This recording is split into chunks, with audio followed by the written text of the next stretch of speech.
Alright, the first tapon of the year for New Year sana. The first tapon of the year is chadadantan. Diyan.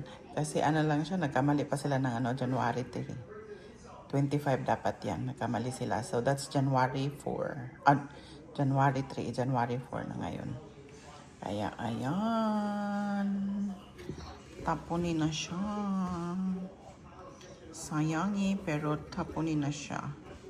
Kasi na, past expiry date na.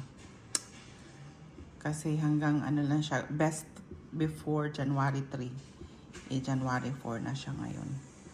Kaya tapon na. At least nabawasan ng higit kalahati.